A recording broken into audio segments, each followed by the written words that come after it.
నిర్గమకాండము exodus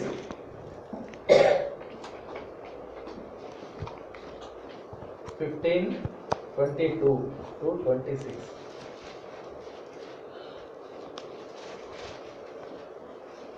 Exodus 15:22-26.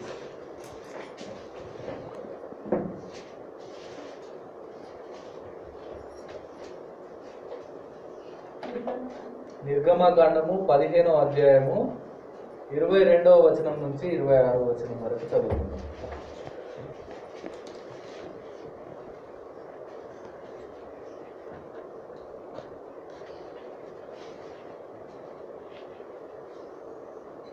మోషే ఎర్ర సముద్రము నుండి జనులను సాగజేయగా వారు షూరు అరణ్యంలోనికి వెళ్ళి దానిలో 3 దినములు నడిచిరి. అచ్చట వారికి నీళ్లు దొరకలేదు. అంతలో వారు మారాకు చేరిరి. మారా నీళ్లు చేదైనవి గనుక వారు ఆ నీళ్లు త్రాగలేకపోయేది. అందువలన దానికి మారా అని పేరు కలిగేది. ప్రజలు మేమేమి త్రాగుదుమని మోషే మీద సనుగుకొనగా అతడు యెహోవాకు మొరపెట్టెను. అంతటా యెహోవా అతనికి ఒక చెట్టును చూపెను. అది ఆ నీళ్లలో వేసిన తరువాత నీళ్లు మధురములాయెను. అక్కడ ఆయన వారికి కట్టడను విధిని నిర్ణయించి అక్కడ వారిని పరీక్షించి, మీ దేవుడైన యెహోవా వాక్కును శ్రద్ధగా విని ఆయన దృష్టికి న్యాయమైనది చేసి ఆయన ఆజ్ఞలకు విధేయులై ఆయన కట్టడలనన్నింటినీ అనుసరించి నడిచిన ఎడల నేను ఐగుప్తీయులకు కలుగజేసిన రోగములలో ఏదియూ మీకు రానియను. నిన్ను స్వస్థపరచు యెహోవాను నేనే అనెను. దేవుడు ఈ వాక్యమును దీవించునుగాక. ప్రియ సంగమా, ఇక్కడ ఇజ్రాయేలు ప్రజలు దేవుని మహాకృప చేత, ఆయన బాహుబలం చేత ఐగుప్తు నుంచి విడిపించబడి అరణ్య మార్గంలో 40 సంవత్సరములు నడిపించి ఉన్నారు. ఈ 40 సంవత్సరాల ప్రయాణంలో వాళ్ళు ఎన్నో దేవుని అద్భుత కార్యాలను వాళ్ళు చూశారు. ఎన్నో అద్భుత కార్యాలను వారు అనుభవించారు. అలాంటి అనుభవాలలో ఒక అనుభవాన్ని ఈరోజు దేవుడు మన ముందు ఉంచి ఉన్నారు. అదే ఇక్కడ మనం చూస్తున్న మారా అనుభవం. మనం సాధారణంగా చూసినట్లయితే మన జీవితంలో ప్రతి అనుభవము ఒక పాఠాన్ని నేర్పించేదిగా ఉంటూ ఉంది. దేవుని ఉద్దేశం కూడా అదే. ఎందుకంటే మన ఆత్మీయ జీవితపు ఈ నడకలో ఆయన ఇటువంటి అనుభవాలను మనకు ఇస్తున్నారు అంటే మన ప్రయాణము ఇంకా ముందుకు సాగేందుకు, మనల్ని బలంగా తయారు చేయడానికి. అందుకనే ఇలాంటి ఎన్నో అనుభవాల గుండా దేవుడు ఆ రోజు ఇజ్రాయేళ్లను నడిపించి ఉన్నారు. ఈ రోజు మన ఆత్మీయ జీవితంలో కూడా ఇలాంటి ఎన్నో అనుభవాలను ఆయన మనకి ఇచ్చేవాడిగా ఉంటూ ఉన్నారు. ఈ అనుభవాలన్నింటినీ గుండా మనము ఈ మార్గంలో సాగవలసిన అవసరం ఉంది. ఏ ఒక్క అనుభవాన్ని కూడా మనము తప్పించుకోవడానికి వీల్లేదు. ఆ అనుభవ పాఠాల ద్వారా మనము ముందుకు సాగవలసిన అవసరం ఉంది. ఈరోజు మన జీవితంలో కానీ, ఆ రోజు ఆ ఇజ్రాయేల్ వారి జీవితంలో, వారి ప్రయాణంలో కానీ దేవుడు ఏర్పరిచిన ప్రతి అనుభవము, అది మధురమైనదే కావచ్చు, చేదైనదే కావచ్చు, ఏదైనప్పటికీ ఒక విషయాన్ని మనం గ్రహించవలసిన అవసరం ఉంది. మన జీవితంలో ఏర్పడిన ఏ అనుభవమైనా అది ఆయన చిత్తం ప్రకారమే మన జీవితంలో ఏర్పడి ఉన్నది. ఆయన చిత్తం లేకుండా ఏది మన జీవితంలో జరగడానికి వీల్లేదు, జరగదు కూడా. ఎందుకనంటే మన జీవితము ఆయన ఇచ్చిన జీవితం. ఈ జీవితం మీద పూర్తి హక్కులు ఆయనకే ఉన్నాయి. ఈ జీవితాన్ని ఇచ్చినవాడు ఆయన, నడిపించేవాడు ఆయన. ఈ విషయాన్ని మనం అందరము అర్థం చేయాలి. ఇదెందుకు జరిగింది, అదెందుకు జరిగింది, ఇలా ఎందుకు జరగలేదు, అలా ఎందుకు జరగలేదు, ఇలాంటి ఆలోచనలను మనము వదిలివేయవలసిన అవసరం ఈరోజు ఉంది. ఎందుకంటే మన ఆలోచనలు ఎందుకు పనికిరావు. ఆయన చిత్తమే మన జీవితంలో నెరవేరుతుంది, ఆయన ఆలోచనే మన జీవితంలో నడుస్తుంది. మనం ఆలోచన చేసేవారిగా ఉంటే మనకు నిరాశనే ఎదురవుతూ ఉంది. ఇది మనం ఎన్నోసార్లు మన జీవితంలో కూడా అనుభవించి ఉన్నాం. కానీ ఆ అనుభవం నుంచి పాఠాలను మనము నేర్చుకోలేకపోతున్నాం. ఆయన మీద ఆధారపడి, ఆయన వైపు చూస్తూ, ఏది జరిగినా నా దేవుని చిత్తమే, ఆయన చిత్తము నాకు మేలుకరమే, అది నాకు సంతోషమే, అది నాకు సమాధానమే అనే ఒక మనస్సు ఎప్పుడైతే మనలో వస్తుందో అప్పుడు ప్రతి అనుభవాన్ని మనము దాటుకుంటూ వెళ్ళేవారిగా ఉంటాం. అది చేదు అనుభవమైనా మధురమైన అనుభవమైనా ఏదైనా కూడా మనం ఒకేలాగా దానిని జయించేవారిగా, దాటేవారిగా ఉంటాం. ఇదే మన ఆత్మీయ ఎదుగుదల. ఇదే మన ప్రయాణాన్ని కొనసాగిస్తూ ఉంది. ఈ మనసే మనల్ని మన ఆత్మీయ గమ్యానికి చేరుస్తూ ఉంది. కాబట్టి సంగమా, ఈరోజు మనం ఎలాంటి మనసు కలిగి ఉన్నాం? మన జీవితంలో ఎదురైన అనుభవాలను మనము లోబడి ఆయన వైపు చూస్తూ నడిచేవారిగా ఉంటూ ఉన్నామా? సనుగుతూ గొనుగుతూ మన ఆత్మీయ జీవితాన్ని కొనసాగించే వారిగా ఉంటూ ఉన్నామా? ఒకసారి మనల్ని మనము పరిశీలించుకోవాల్సిన అవసరం ఉంది. ఇక్కడ మనం చూసినట్లయితే ఇజ్రాయెల్ ఎదుర్కొన్న ఈ అనుభవము మనం ఒకసారి గమనించినట్లయితే దానికంటే ముందున్న పరిస్థితిని మనము ఒకసారి అర్థం చేయడానికి ప్రయత్నం చేద్దాం. ఈ మారా అనుభవానికంటే ముందు వాళ్ళు ఎర్ర సముద్రాన్ని దాటిన అనుభవాన్ని కలిగి ఉన్నారు. ఐగుప్తు బానిసత్వం నుంచి దేవుని మహాకృప చేత వారు బయటికి తీసుకురాబడ్డారు. వారి ఐగుప్తులంటే వారికి ఉన్న భయం నుంచి వాళ్ళు విడిపించబడ్డారు. వారి బానిసత్వం నుంచి ఎలాగైతే ఎర్ర సముద్రమును చీల్చి దేవుడు బయటికి తీసుకువచ్చారో అలాగే వారిలో ఉండే భయాన్ని కూడా అదే ఎర్ర సముద్రంలో దేవుడు ముంచివేసి నాశనం చేసినట్టుగా మనం ఇక్కడ చూస్తూ ఉన్నాం. అలాంటి ఒక గొప్ప అనుభవం నుంచి వాళ్ళు బయటికి వచ్చిన వారిగా ఇక్కడ మనకు కనిపిస్తూ ఉన్నారు. వాళ్ళు ఒక గొప్ప విజయాన్ని దేవునిచే పొందిన వారుగా ఇక్కడ మనకు కనిపిస్తున్నారు. ఎంతో సంతోషంగా మనకు కనిపిస్తున్నారు. ఈ అనుభవానికి ముందు వారి స్థితిని మనం ఒకసారి చూసినట్లయితే అదే మనకు కనిపిస్తూ ఉంది. ఈ 15వ అధ్యాయంలో మనం చూసినట్లయితే వాళ్ళు సంతోషంతో పాడిన ఒక పాట మనకు ఇక్కడ కనిపిస్తూ ఉంది. ఒకసారి ఆలోచించండి, ఎంత సంతోషంగా వాళ్ళు ఉన్నారు. దాని తరువాత అలాంటి సంతోషమైన ఒక అనుభవం తరువాత ఈ అనుభవాన్ని దేవుడు వారికి ఇచ్చినట్టుగా మనం చూస్తూ ఉన్నాం. ఇక్కడ మారా అనగా చేదు అని రాయబడి ఉంది.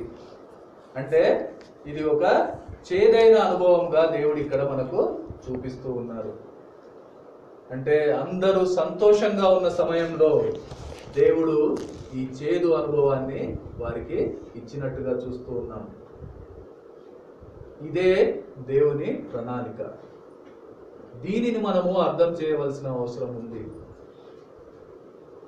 ఇది మనము ఒకసారి ఆలోచించినట్టయితే ఎంతో పెద్దదైన ఎర్ర సముద్రాన్ని రెండుగా చీల్చిన దేవుడు ఐగుప్తు నుంచి తన బాహుబలం చేత 5 లక్షల మందిని విడుదల ఇప్పించిన దేవుడు వారికి తాగడానికి తీయని నీళ్లు ఇవ్వలేడా? కానీ ఎందుకు చేదైన నీరు ఉన్న దగ్గరికి ఆయన వారిని నడిపించారు? ఇది మనము ఒకసారి అర్థం చేయవలసిన అవసరం ఉంది. ఆయనకు తెలియదా అక్కడ నీళ్లు చేదుగా ఉంటాయని? కానీ ఆయన అక్కడికి వాళ్ళను నడిపించి ఉన్నారు. అందులోని ఆయన ఉద్దేశాన్ని మనము గ్రహించవలసిన అవసరం ఉంది. ఎందుకంటే మనల్ని అనుక్షణం గమనించే దేవుడు ఆయన. మన అంతరంగాన్ని ఎరిగిన దేవుడు ఆయన. మనం ఏ ఆలోచనలు చేస్తున్నాం, మన స్థితి ఎలా ఉంది, మన పరిస్థితి ఎలా ఉంది, సమస్తము ఎరిగినవాడు ఆయన. పడిపోయే పరిస్థితుల్లో మనం ఉన్నప్పుడు మనల్ని సరిచేయడానికి ఆయన ఈ అనుభవాలను మన జీవితంలో ఇచ్చేవాడిగా ఉంటూ ఉన్నాడు. మనల్ని సరిచేసే దేవుడు మన దేవుడు, మనల్ని మార్చే దేవుడు మన దేవుడు. ఇది మనము అర్థం చేయవలసిన అవసరం ఉంది. ఈరోజు మనము అలాంటి అనుభవంలో ఉన్నామంటే అది ఆయన చిత్తమే. ఆయన మనల్ని సరి చేస్తున్నాడు. మనం ఎక్కడో ఒక దగ్గర తప్పు చేస్తున్నాం, మనం ఎక్కడో ఒక దగ్గర ఆయనకు విరుద్ధంగా మన జీవితాన్ని గడిపేవారిగా ఉంటున్నాం. అందుకనే ఇలాంటి మారా అనుభవాలను మన జీవితంలో ఆయన ఇచ్చేవాడిగా ఉంటున్నాడు. బాధపడొద్దు సంగమా. ఇలాంటి అనుభవాలు నిజంగా మనకు ఆశీర్వాదకరం. ఈ విషయాన్ని మనము గ్రహించవలసిన అవసరం ఉంది. ఇక్కడ ఇజ్రాయేలును దేవుడు ఎందుకు పరీక్షించాడు అనేది మనం చూసినట్లయితే, ఒకసారి ఈ ఎర్ర సముద్రం అనుభవానికి ముందు వారి స్థితిని మనము గమనించినట్టయితే, అదే నిర్గమకాండం 14వ అధ్యాయం 11, 12 వచనాలను మనం ఒకసారి చదువుకుందాం. ఎక్సోడస్ 14, 11, 12.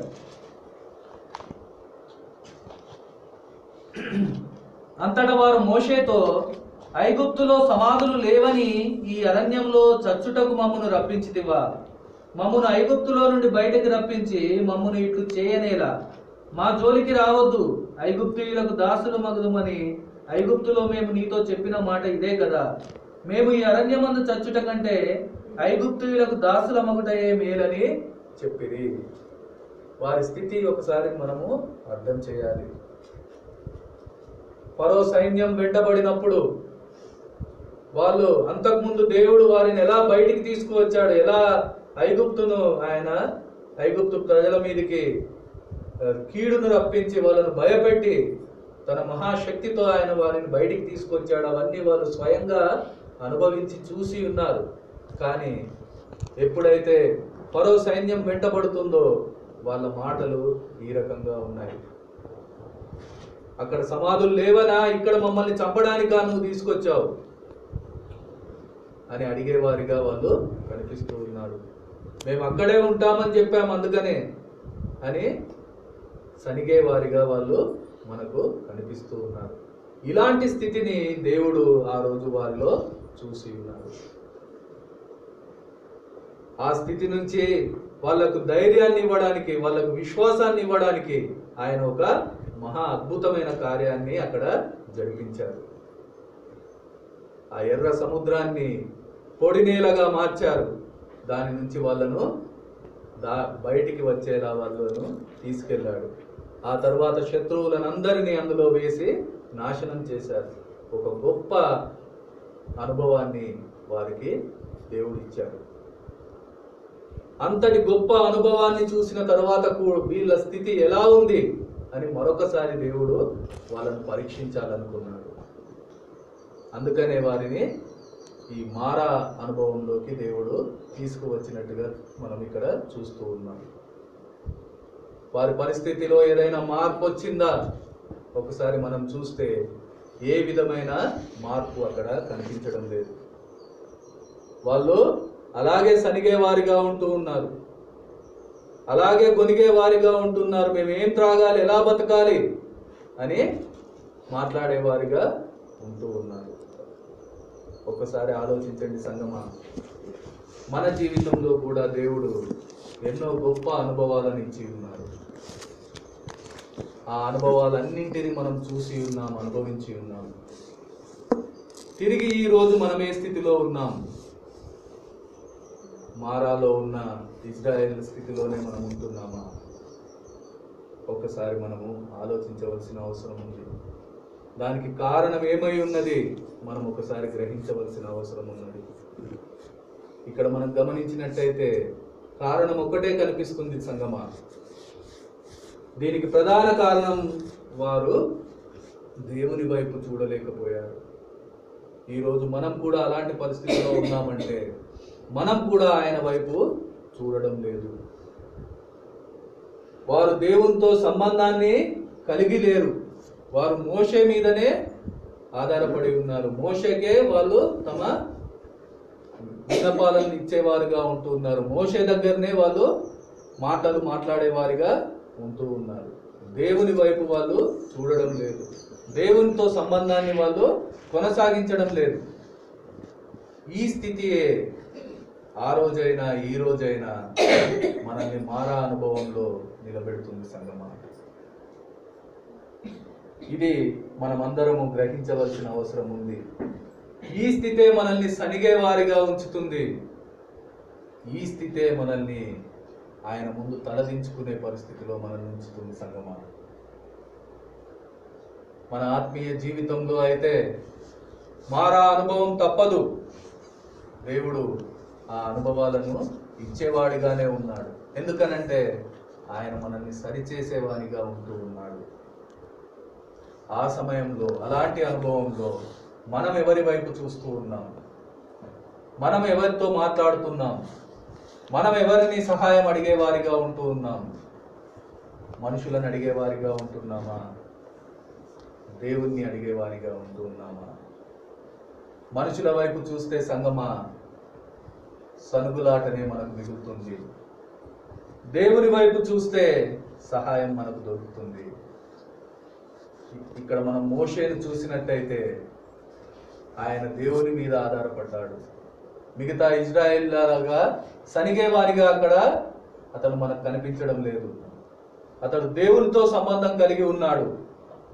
దేవుని వైపు చూశాడు. సహాయం కోసం మొర్రపెట్టినట్టుగా మనం చూస్తూ ఉన్నాము. ఎప్పుడైతే మోషే ఆ పని చేశాడో దేవుడు సిద్ధంగా ఉన్నారు. ఆయన ఎదురు చూస్తున్నారు. ఈ సమస్యలో కాపాడమని నా పిల్లలు నా వైపు చూస్తారా అని ఆయన ఆశతో ఎదురు చూస్తున్నారు. ఎందుకంటే ఆయన ఆశించింది అదే. ఒక బాధ, ఒక కష్టము, ఒక శ్రమ, ఒక సమస్య వచ్చినప్పుడు నా పిల్లలు ఎటువైపు చూస్తారు? నా సహాయం కోసం నా వైపు చూస్తారా? లేకుంటే ఇతరుల వైపు, మనుషుల వైపు, లోకం వైపు చూసేవారిగా ఉంటారా? ఆయన పరీక్షించదలుచుకున్నది అదే. అటువంటి ఆ పరీక్షా సమయంలో ఈరోజు మనం ఎలా ఉంటున్నాం? ఇది అర్థం చేయవలసిన అవసరం ఉంది సంగమా. ఆయన మనకు సహాయం చేయడానికి సిద్ధంగా ఉన్నారు. ఆయన మనకు సహాయం ఇవ్వడానికి ఆయన మనసు ఎంతో ఉవ్విల్లుతుంది. కానీ మనం ఎలా ఉంటున్నాం? ఆయనను సహాయం అడిగేవారిగా ఉంటున్నామా? ఆయన వైపు చూసేవారిగా ఉంటూ ఉన్నామా? ఆయనకు మొరపెట్టేవారిగా ఉంటూ ఉన్నామా? మోషే మొరపెట్టగానే ఏ ఆలస్యము చేయలేదు దేవుడు. ఇక్కడ మనం చూస్తూ ఉన్నాం. వెంటనే ఆయన సహాయాన్ని చేసినట్టుగా చూస్తూ ఉన్నాం. ఎందుకంటే ఆయన ఆల్రెడీ పరిష్కారాన్ని అక్కడ సిద్ధం చేసి ఉన్నారు. ఇంకా వేరే ఎక్కడికి పోవాల్సిన అవసరం లేదు. ఎక్కడ సమస్య ఉందో దాని పక్కనే ఆయన పరిష్కారం మన కోసం సిద్ధం చేసే దేవుడు. వెంటనే మోషేతో ఆ పక్కన ఉన్న చెట్టును తీసి ఆ నీళ్లలో వేయమని చెప్పినట్టుగా మనం చూస్తూ ఉన్నాం. ఆ సమస్య దగ్గరికి నడిపించింది ఆయనే. ఆ సమస్య నుంచి తప్పించేది ఆయనే. ఈ నమ్మకం, ఈ విశ్వాసం, ఈ మనస్సు మనలో ఉండవలసిన అవసరం ఉంది. ఆ చెట్టును అందులో వేయగానే ఆ నీళ్లు మధురంగా మారినట్టుగా ఇక్కడ లేఖనాలలో మనకు అర్థమవుతుంది. అది దేవుని కార్యం. ఈరోజు అలాంటి కార్యాన్ని నీవు నేను మన జీవితంలో అనుభవించలేకపోతున్నామంటే కారణం ఏమై ఉంటుంది? ఒకసారి ఆలోచించండి సంగమా. అదే కార్యము నీ నా జీవితంలో జరగాలని ఆయన ఆరాటపడుతున్నాడు, ఆయన ఆశపడుతున్నాడు. అందుకనే మారా అనుభవాలను మన జీవితంలో ఇచ్చేవాడిగా ఆయన ఉంటున్నారు. గ్రహించండి సంగమా, ఇది మనం మారడానికి, మన దృష్టి ఆయన వైపు తిప్పడానికి, మనము ఆయనతో సంబంధం కలిగి ఉండడానికి, మనము ఆయనపై ఆధారపడి జీవించే జీవితాన్ని పొందడానికే తప్ప మనల్ని బాధ పెట్టడానికో మనల్ని శిక్షించడానికో కాదు అనే విషయాన్ని మనము గ్రహించవలసిన అవసరం ఉంది. ఈ నిజాన్ని ఎప్పుడైతే గ్రహించి మనము అటువంటి మారు మనస్సును పొందుతామో అప్పుడు ప్రతి మారా అనుభవము మధురంగా మార్చడానికి ఆయన సిద్ధంగా ఉన్నాడు. మధురంగా మార్చుకుందామా? మారా అనుభవంతో అలాగే మిగిలిపోదామా? నిర్ణయం అయితే మన వైపే ఉంది. ఒక్కసారి ఆలోచించండి సంగమా. దేవుని వాక్యం సెలవిస్తుంది, 1 పేతురు 4:12-16. 1 Peter 4:12-16.